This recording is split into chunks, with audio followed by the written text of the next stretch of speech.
회장님 침대를 옮기다 밑에서 이런 게 나왔습니다. 이게 뭐야? 부적? 이런 게 내 침대 밑에 있었다고. 오늘은 신여진이 방에서 쫓겨나는 바람에 부적이 발견된다는 이야기를 해보려고 하는데요. 구독과 좋아요를 눌러주시면 제가 영상을 만드는데 큰 힘이 됩니다. 내일부터 은총이는 세영이랑 같은 방 쓰도록 해라. 싫어요. 할머니가 방 빼요. 구하나가 은총이의 엄마 자리를 노리고 있는 게 마음에 들지 않았던 신여진은 윤세영이랑 은총이가 같은 방을 쓰게 해서 구하나와 정을 떼내려고 했는데요. 누가 뭐래도 은총이 엄마는 세영이야. 조만간 입양할 테니 이제 같은 방 쓰면서 적응해야지. 하지만 은총이는 격렬히 반대했습니다. 차라리 혼자 잤으면 잤지. 제일로 싫은 윤세영 이모랑 한 방에서 자라니. 은총이에게는 너무나 끔찍한 소리였죠. 싫어, 싫다고요. 할머니 미워. 하지만 신여진은 고집을 부렸습니다. 조만간 구하나를 치워버리려고 독하게 마음먹었죠.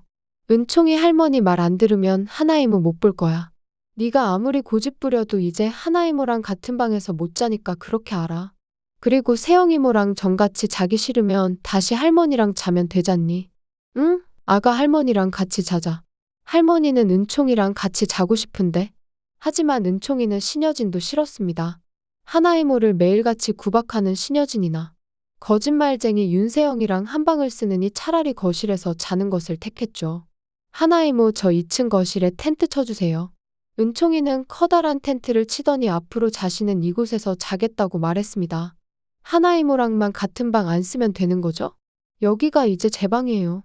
은총이가 거실에 텐트를 쳐놓은 꼴을 보고 신여진은 기가 막혔죠. 어린 게 왜 이렇게 할머니 말을 안 듣는 거야. 이게 다 구하나가 망쳐놓은 거야. 집도 절도 없는 애도 아니고 하나뿐인 손자가 텐트 바닥에서 자겠다니.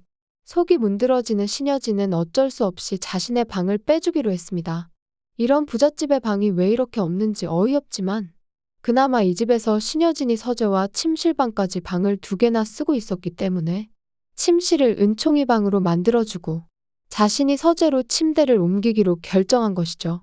은총아, 은총이 말대로 할머니가 방 뺄게. 텐트에서 자는 건 그만두자. 할머니가 잘못했어. 내일부터는 할머니 방이 은총이 방이니까 그 방에서 자면 되는 거야, 알겠지? 손자를 이기는 할머니가 어디 있겠어요. 은총이가 스트레스를 받으면 자해까지 하던 걸 기억하는 신여진은 결국 2손 2발 다 들고 말았습니다. 장비서 내일 업체 불러서 내 침대랑 짐들 싹 다 서재로 옮겨줘. 그 방은 은총이 침실로 꾸며주고. 네, 알겠습니다, 회장님. 장비서는 신여진의 말을 받들어 곧장 이삿짐 센터 사람들을 불렀습니다. 회장님 물건에 함부로 손대지 말고 조심히 옮겨주세요. 그런데 인부 2명이 신여진의 침대를 옮기던 중 바닥으로 무엇이 똑 하고 떨어지고 말았습니다. 장비서님, 바닥에 부적 떨어졌는데 똑같이 붙여놓으면 될까요?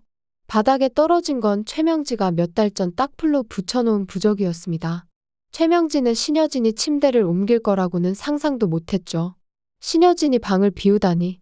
이 집에서 최고 권력자인 신여진이 손자한테 미움만 받으려고 침대까지 빼버릴 줄 누가 알고 있었을까요? 최명지가 허술하게 붙여놓은 부적은 결국 장비서한테 딱 걸리고 말았습니다. 장비서는 건네주는 부적을 받아 살펴보았는데요. 이게 뭐지? 회장님이 붙여놓으신 건가? 그런데 생각해보니 말이 안 되는 거였죠. 회장님이 절은 다니셨어도 무당집에 가시는 건 한 번도 본 적이 없는데 장비서는 신여진에게 수상한 부적을 보고하기 위해 서재를 두드렸습니다. 회장님, 저 침대 밑에서 이런 게 발견되었는데 그대로 붙여놓으면 될까요? 부적? 장비서, 내 침대 밑에 그런 게 붙어 있었다고? 이리 가져와봐. 이게 대체 뭐야? 회장님이 붙여놓으신 게 아닌가요?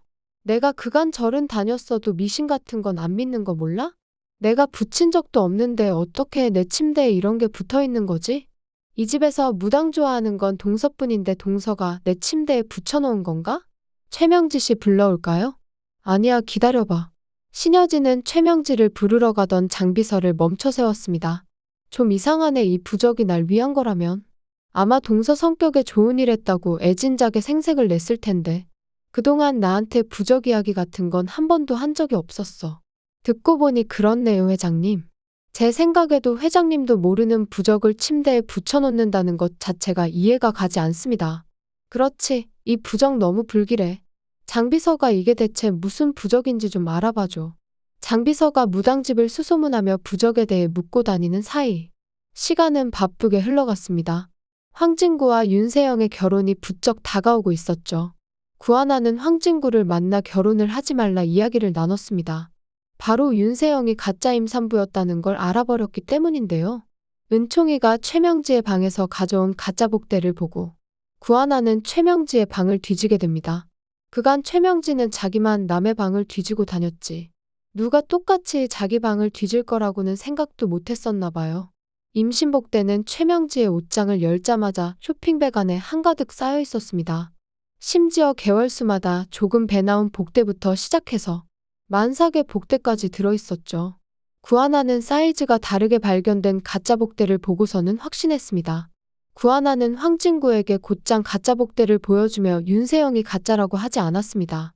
모두 윤세영이 유산을 핑계로 대거나 거짓말로 빠져나갈 가능성을 차단해버리기 위해서였죠.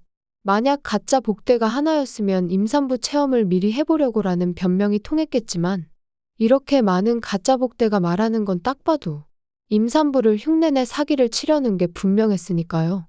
어쩜 이렇게 신세가 바뀌어서 되갚아주는지 이제 구하나가 역으로 윤세영을 비웃기 시작했습니다. 이전에는 구하나가 아무것도 모른 채 나 윤유진이야 하는 소리에 윤세영이 구하나를 비웃었지만 이번엔 윤세영의 임산부 따라하기에 구하나는 터지는 웃음을 참지 못했는데요. 사람이 실실 웃을 때 얼마나 기분이 더러운지 윤세영이 그대로 돌려받게 되겠네요. 윤세영이 고양이 알러지가 있어서 약을 먹고 있다는 약점까지 알고 있으니 구하나는 은총이의 도움으로 슬기롭게 윤세영의 사기극을 밝혀내게 될 것 같습니다. 윤세영이 더 이상 자신이 은총이 예비엄마라고 설치고 다니는 일은 불가능하겠네요. 바람핀 것도 모자라서 애를 가지고 황진구 발목을 그렇게 잡아댔는데 그게 싹 다 구라였다니. 진짜 신방울한테 싸대기 정도는 맞아야겠지요? 윤세영 말고도 싸대기 맞을 인간이 또 있죠. 요즘 신여진만 보면 열불이 터져나가는데 말입니다. 신여진이 이제 결국 구하나의 동생들까지 이용을 하고 마네요. 구하나가 가족들을 끔찍이 아끼니 동생들을 이용해서 구하나를 정신병원에 감금하려고 함정을 파서 준비를 하고 있었습니다. 구지은과 구지창에게 돈을 쥐어주고 계약서를 쓰게 하고 물어낼 수 없는 수준의 위약금을 왕창 물게 하여 구하나를 또 구렁텅이에 밀어넣으려는 속셈이었는데요. 좋다고 돈 받고 입을 다문 구지창과 구지은 때문에 미쳐버리겠습니다. 그래도 이번 일은 아무래도 윤성호가 나서서 해결해주지 않을까 싶은데요. 변호사는 신여진 너만 있냐? 윤성호가 붙여준 변호사 덕분에 불공정 거래였다는 사실이 밝혀지고 다행히 구지창과 구지은은 수십억 원의 위자료에서 벗어날 수 있었습니다. 윤성호는 언제까지 그렇게 조력자로만 있을 것인지 윤성호가 좀 전면에 나서주었으면 좋겠는데 말이에요. 윤성호가 지난번부터 계속 신여진에게 엉뚱한데 힘 빼지 말고 유진이 뺑소니 사건이나 알아보라고 말을 해놨는데도 신여진은 구하나한테 원수가 졌는지 딸내미 죽인 사람은 찾지도 않고 구하나만 괴롭히고 있는 신여진의 행동이 참 이해가 안 가네요. 그러니 이렇게 최명지한테 뒤통수나 맞죠. 장비서는 여러 무당집을 돌아다니며 부적에 대해 묻고 다녔습니다. 그리고 장비서의 물음에 무당들은 한결같이 이 부적은 상서로운 부적이 아니라고 알려주었는데요. 장비서는 신여진에게 찾아가 어서 이 사실을 고해야 했죠. 이 집에 뒤통수를 치는 쥐새끼가 누구인지 드디어 드러나게 되겠네요. 회장님, 이 부적 정체가 뭔지 알아냈습니다. 무당들이 이 부적은 남을 저주하는 부적이라고 하는데 죽은 여자 귀신을 쫓는 부적이라고 말했습니다. 이 부적의 정체에 대해 무당들의 설명은 한결같이 동일했는데요. 전문가들의 의견은 의심의 여지가 없었고 그 부적의 악의적인 목적이 드러났습니다. 침대 밑에다 이런 걸 붙여놨다는 건 결코 좋은 뜻이 아니라고요. 이런 불길한 물건이 발견된 위치가 더욱 의심스러웠죠. 가장 은밀한 공간인 침실에 이런 해로운 물건을 숨겨둔 의도가 분명히 악의적이었습니다. 아무래도 최명지 씨가 회장님에게 해코지를 하려고 했던 것 같습니다. 이제껏 믿고 의지했던 가족의 배신은 더욱 충격적이었고 그 계략의 깊이가 점점 드러나고 있었습니다. 이렇게 괘씸할 수가 있나? 신여진은 최명지의 해괴한 짓거리에 분노했습니다. 그토록 믿었던 사람에게 배신당한 충격이 너무나 컸는데요. 평생을 함께한 가족이라 여겼던 사람에게 이런 배신을 당하니 그 충격과 분노는 이루 말할 수 없었죠. 그간 남편도 떠난 집에 남아준 가족이라고 그렇게 믿어주고 은총이 입양까지 시켜주려 했는데 이렇게 뒤통수를 쳤다니 충격이었죠. 장비서는 거기에 새로운 가능성까지 제시했습니다. 장비서의 통찰력은 지금까지 퍼즐처럼 맞지 않았던 사건들을 하나로 연결시켰는데요. 회장님, 아무래도 지금까지 회사나 집에 왔던 저주스러운 물건들도 최명지 씨의 짓이 아니었을까요? 의심의 실마리가 하나둘씩 연결되기 시작했습니다. 그동안 의문이었던 모든 괴이한 일들이 최명지의 소행일 가능성이 높아졌고 이는 신여진에게 더 큰 충격을 안겼는데요. 그동안 당연히 기업사냥 피해자 측에서 보낸 걸로만 생각해서 그쪽만 팠었는데 그쪽이라는 아무 관련이 없어서 누가 범인인지 찾아내지 못했었습니다. 수개월간 원인 모를 괴이한 사건들이 모두 내부에서 비롯되었을 가능성이 높아졌습니다. 오랫동안 외부의 적을 의심하던 시선이 이제는 가장 가까운 내부인을 향하게 되었고 그 진실은 더욱 쓰라렸습니다. 의심의 화살이 점점 최명지를 향해 모이고 있었는데요. 모든 증거가 가리키는 방향은 명확했고 그 끝에는 최명지가 있었죠. 장비서의 말은 틀린 곳이 하나도 없었습니다. 내가 정말 인생을 헛살았구나. 내 가족이라고 믿었던 최명지와 윤세영이 뒤에서 이런 짓이나 꾸미고 있었다니. 평생을 함께 살아온 가족들의 배신에 신여진의 마음은 산산조각 났습니다. 손자인 은총이도 자신을 거부하지 않나? 이렇게 최명지한테 뒤통수를 맞다니 충격이 이만저만이 아니었죠. 한 번에 너무 많은 상처를 입은 신여진의 마음은 혼란스러웠습니다. 장비서 구하나를 당장 내쫓겠다는 계획은 철회해야겠어. 지금 내 코가 석자인데 최명지부터 해결해야지. 지금은 때가 아닌 듯해. 현실적인 판단으로 우선순위를 바꾸기로 결심했는데요. 급박한 상황에서도 냉철한 판단력을 잃지 않는 신여진은 목표를 재설정하며 당면한 위협에 집중하기로 했습니다. 신여진은 결국 구하나를 정신병원에 쳐넣으려던 계획을 멈출 수밖에 없었는데요. 더 큰 적을 마주한 지금 구하나와의 갈등은 잠시 미뤄둘 수밖에 없었고 모든 역량을 최명지와의 싸움에 집중해야 했습니다. 윤세영한테 은총이를 입양시키려던 계획이 물 건너갔으니 어쩔 수가 없었죠. 모든 계획이 틀어지고 신여진은 새로운 전략을 짜야만 했습니다. 그 과정에서 구하나와의 관계 회복이 필요해졌는데요. 신여진은 또 다시 구하나에게 사과를 해야만 했습니다. 억지로라도 상황을 수습해야 했는데요. 신여진은 전략적으로 구하나와 화해할 필요성을 느꼈습니다. 구하나 씨, 내가 미안해. 우리 은총이 조금만 더 보살펴줘. 구하나 씨 동생들 이용하려는 거 내 잘못이야. 구하나 씨가 우리 은총이랑 내 사이를 이간질하는 것 같아서 그랬어. 내가 눈이 돌았었나 봐. 신여진의 거짓된 사과 속에는 여전히 구하나를 이용하려는 속셈이 숨어 있었습니다. 겉으로는 진심 어린 사과의 말을 건네고 있었지만 그 속에는 여전히 구하나를 이용하려는 교활한 계산이 숨어 있었는데요. 하지만 이런 신여진의 사과에도 구하나는 이제 신여진의 말을 절대로 믿지 않았습니다. 여러 번의 배신을 경험한 구하나는 더 이상 신여진의 말에 휘둘리지 않았는데요. 사람이 한 번 속지 두 번 속나요? 신여진은 자기 필요에 의해서라면 자존심도 굽히는 사람이었으니 이런 사과는 진심이 당연히 담겨있지도 않았고요. 구하나의 마음은 이미 돌아섰고 신여진의 진정성 없는 말은 더 이상 통하지 않았습니다. 반복된 거짓과 배신으로 구하나의 마음은 이미 단단히 얼어붙었고 신여진의 어떤 말도 더 이상 그 마음을 녹일 수 없었는데요. 이제 신여진의 분노의 화살은 모두 최명지에게 돌아갔습니다. 동서 세영이를 가짜 임산부로 만든 것도 모두 네 생각이지? 세영이 그게 자기 머리에서 이런 행동을 벌였을 리가 없어. 동서 바른 대로 말해. 대체 내 뒤에서 무슨 짓을 꾸미고 있는 거야? 내 침대에 네가 버려놓은 음침한 짓도 내가 모를 줄 알았어? 신여진의 분노는 폭발 직전이었고 최명지에게 모든 책임을 물었습니다. 오랫동안 쌓인 의심과 분노가 한순간에 폭발하며 최명지를 향한 신여진의 추궁은 날카롭고 격렬했는데요. 신여진은 최명지 앞에 침대 밑에서 나온 부적을 던졌습니다. 증거물이 최명지 앞에 던져지자 당황한 기색이 역력했죠.